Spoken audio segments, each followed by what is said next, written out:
Friends, ఇప్పుడే అందిన వార్త ఉద్యోగులకు పీఎఫ్ ఖాతాలపైన మరో గుడ్ న్యూస్ అంటూ వార్తలు అయితే వినిపిస్తున్నాయండి.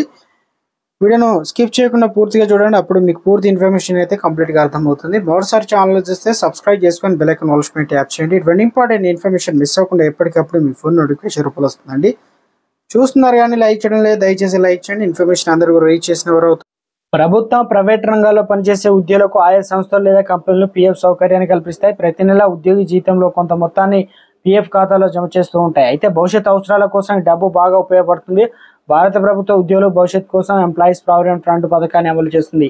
ప్రతి పీఎఫ్ ఖాతాదారుడికి ప్రత్యేకమైన యూనివర్సల్ అకౌంట్ నెంబర్ కూడా ఉంటుంది. మరి మీకు కూడా పీఎఫ్ ఖాతా ఉందా? అయితే మీరు ఉచితంగానే 7 లక్షలు అయితే పొందవచ్చు. పైసా ఖర్చు లేకుండా 7 లక్షలు పొందేటువంటి అవకాశాన్ని ఎంప్లాయీస్ ప్రావిడెంట్ ఫండ్ అనగా కల్పించిందనమాట. ఎలాగంటే ఎంప్లాయీస్ డిపాజిట్లో లింక్డ్ ఇన్సూరెన్స్ స్కీమ్ కింద ఈ ప్రయోజనాలు అయితే పొందవచ్చు.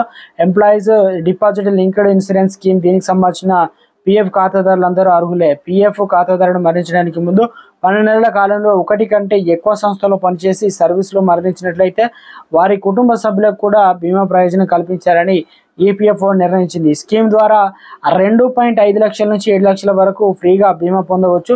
ఈపీఎఫ్ ఖాతా ద్వారా సర్వీస్లో ఉండగా మరణిస్తే కనుక కుటుంబ సభ్యులకు లేదా నామినీకి ఈ మొత్తం బీమా ఏదైతే ప్రీమియం అయితే లభిస్తుంది. ఈ పథకం ప్రయోజనాలు పొందాలంటే ఈ నామినేషన్ మొదట ఫైల్ చేయాల్సి అయితే ఉంటుంది. నామినీ వివరాలు ఈపీఎఫ్ అకౌంట్లో నమోదు చేసుకోవాల్సి అయితే ఉంటుందన్నమాట. ఆన్లైన్లో సులువుగా ఇది నమోదైతే చేసుకోవచ్చు. ఈడిఎల్ఐ స్కీమ్ నెలకు బేసిక్ శాలరీ 15,000 రూపాయలు ఉన్న వారందరికీ కూడా ఈ స్కీమ్ అయితే వర్తిస్తుంది. బేసిక్ శాలరీ 15,000 దాటితే గరిష్టంగా 7,000 వరకు అయితే బీమా వర్తిస్తుంది అనమాట.